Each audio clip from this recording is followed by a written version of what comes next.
95% de votre vie provient de votre subconscient. Votre vie est le fruit de votre comportement subconscient.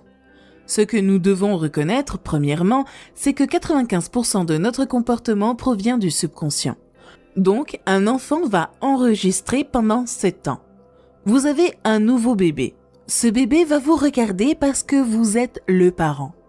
La première chose qu'un bébé apprend dans la première ou la deuxième semaine de sa vie, c'est qui est le parent. C'est très important, car c'est le point de référence. Si quelque chose se passe dans leur vie, ils vont regarder le parent. Première chose, un enfant sur un terrain de jeu et sur une balançoire tombe de la balançoire sur le sol. La première chose qu'il fait est de regarder ses parents. Si la mère prend peur, l'enfant commence à pleurer. Mais si la mère dit « lève-toi et remonte sur la balançoire », l'enfant remonte sur la balançoire. C'est de la réflexivité. Donc, vous devez reconnaître que l'enfant va observer chacun de vos mouvements. Et puis, vous devez aussi reconnaître que si 95% de tout cela vient de ma programmation invisible, je vais transmettre le modèle familial inconsciemment. Et il a dit, en substance, si vous venez d'une famille pauvre, vous pouvez lutter toute votre vie et essayer de devenir riche, mais vous n'y arriverez pas. Mais si vous venez d'une famille riche, vous pouvez être stupide toute votre vie et réussir. Non pas parce que c'était réfléchi, mais c'était un comportement inconscient qui a été téléchargé des familles riches aux enfants, qui est inconscient. Donc, ils font les bons choix inconsciemment. S'ils engagent leurs esprits conscients, alors ils ont l'air stupides. Donc, c'est inconscient. Et c'est la même chose avec les pauvres. Les pauvres ont des croyances dans leur famille qui disent « tu ne peux pas réussir. La vie est un combat. Les choses sont difficiles. Qui penses-tu être ?» Et si c'est le programme que vous recevez, alors 95% de la journée, vous vous sabotez. Et c'est pourquoi les pauvres restent pauvres et les riches restent riches, à cause de la programmation. Donc le subconscient est en pilote automatique. Quand le conscient est occupé, le pilote automatique conduit un véhicule. En fait, quand le conscient est occupé, il n'observe pas ce qui se passe. Disons que nous avons cette conversation dans une voiture et que je conduis depuis 10 minutes. Et tout d'un coup, je regarde par la fenêtre, je me dis, vous savez, je n'ai pas fait attention à la route pendant que nous avions cette conversation. Mais je reviens et vous dites, pouvez-vous dire sur quoi portait la conversation ? Oui, nous avons parlé de ceci, de cela et ainsi de suite. Et vous dites, et qui avait-il sur la route pendant ces 10 minutes ? Je réponds, je ne sais pas. Je ne faisais pas attention. Alors vous dites, comment était votre conduite ? Et je réponds, c'est comme ça que j'ai appris à conduire. Si vous avez eu un mauvais moniteur de conduite, alors vous avez conduit pendant 10 minutes avec une mauvaise conduite. Les choses que vous aimez qui entrent dans votre vie entrent parce que vous avez un programme qui les soutient. Mais tout ce qui vous pose problème, vous y travaillez dur, vous faites beaucoup d'efforts pour y arriver. Pendant que vous travaillez si dur, inévitablement, vous avez un programme qui ne soutient pas cette conclusion et vous essayez de passer outre le programme. Donc, vous n'avez pas besoin de faire beaucoup de psychanalyse et de psychologie. Il suffit de regarder sa vie et de se demander où l'on a du mal. Parce que là où vous avez des difficultés, il s'agit inévitablement d'un programme dans votre subconscient qui ne soutient pas la destination que vous recherchez. Les scientifiques révèlent que nous gérons nos vies 5% du temps à partir de notre esprit conscient. Et 95% du temps, nos comportements sont contrôlés par les programmes du subconscient. Qu'est-ce que cela signifie ? C'est simple. Votre vie est essentiellement une impression de vos programmes subconscients. C'est ce que vous faites 95% du temps.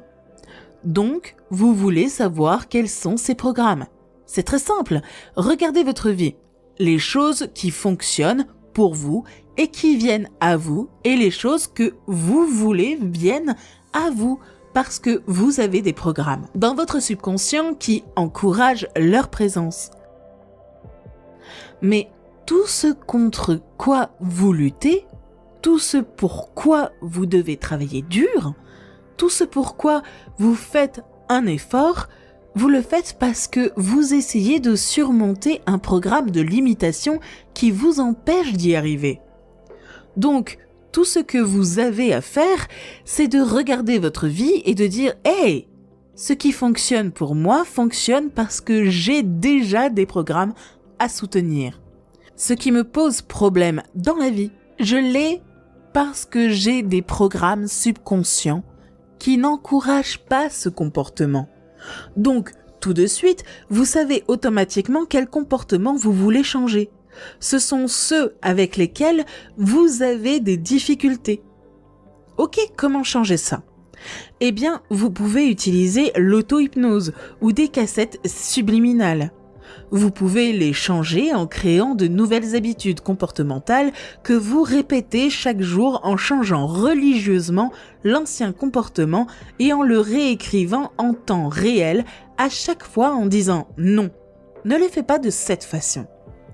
Non, ne le fais pas comme ça. » Vous parlez à vous-même et dire « Ce n'est pas ce que je veux. Voici ce que je veux. » Et vous le répétez constamment. Devinez quoi ?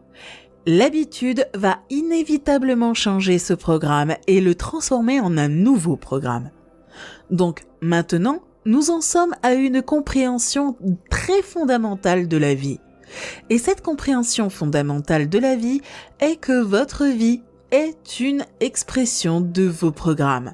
Parce que 95% de votre vie vient du subconscient. Si vous voulez changer votre vie, vous pouvez faire deux choses. Rester dans le conscient, être attentif ou réécrire les programmes dans votre subconscient. Pensez à cela. Combien d'entre nous se parlent à eux-mêmes et disent « Allez, Bruce, ne fais pas ça. C'est une chose tellement stupide et je me flagelle pour essayer de changer le comportement. » Et c'est très frustrant parce que plus je me parle, moins le comportement change. Et plus je parle, plus je suis en colère contre moi-même parce que je n'écoute pas mes propres suggestions. Et puis je demande aux gens de s'arrêter un moment. Je dis, vous vous parlez à vous-même. À qui parlez-vous ? Et vous dites, eh bien, je parle à mon subconscient. Je dis, eh bien, c'est là le problème. Le subconscient est comme un magnétophone. Il n'y a personne là-dedans. Donc, tous ces efforts pour essayer de changer le subconscient en lui parlant sont une perte de temps pour une raison très simple. Il n'y a personne là-dedans pour répondre à vos nouveaux souhaits et à vos nouveaux désirs. Vous devez en fait engager une accoutumance par hypnose. Quelle est la conséquence de cette réécriture ? La réponse simple est la suivante. Quelle serait la conséquence si vos programmes subconscients correspondaient aux souhaits, désirs et aspirations que vous avez dans votre esprit conscient ? Dieu merci, nous pouvons reprogrammer le subconscient. Notre conscience peut soit nous améliorer comme un effet placebo, soit la même conscience peut vous enlever vos forces et vous tuer avec ce qu'on appelle un effet nocebo.